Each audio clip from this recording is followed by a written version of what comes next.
বর্তমান সময়ে বন্ধ্যাত্বের সংখ্যা বাড়ছে।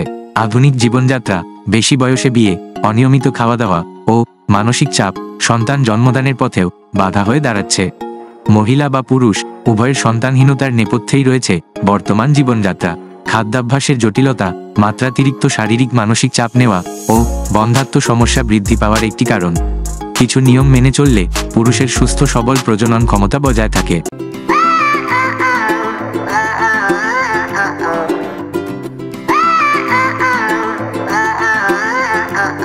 1. খাদ্যাভ্যাস। ঠিক সময়ে খাওয়া ও পর্যাপ্ত ঘুম, এই দুটি বিষয় অবহেলা করলে বন্ধ্যাত্ব সমস্যা হওয়ার সম্ভাবনা বেশি থাকে। বন্ধ্যাত্ব প্রতিরোধে আমন্ড, মরশুমি ফল, শাকসবজি, প্রচুর ভিটামিন ই সমৃদ্ধ খাবার বেশি বেশি খেতে পারেন।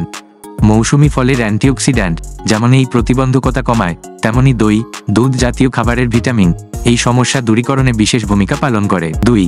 ওজন। খুব কম বা খুব বেশি ওজন দুটোই প্রজনন ক্ষমতার জন্য সমস্যা। উচ্চতা অনুযায়ী তাই ওজন নিয়ন্ত্রণে রাখা উচিত। প্রয়োজনে পুষ্টিবিদের পরামর্শ মেনে ডায়েট করুন, শরীরচর্চা শুরু করুন। 3.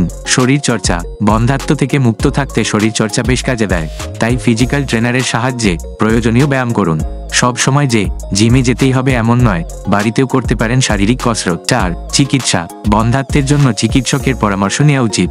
এছাড়া ডায়াবেটিস, থাইরয়েড, হাইপারটেনশন অর্থাৎ লাইফস্টাইল ডিজিজ থাকলে তার উপযুক্ত চিকিৎসা করানো উচিত।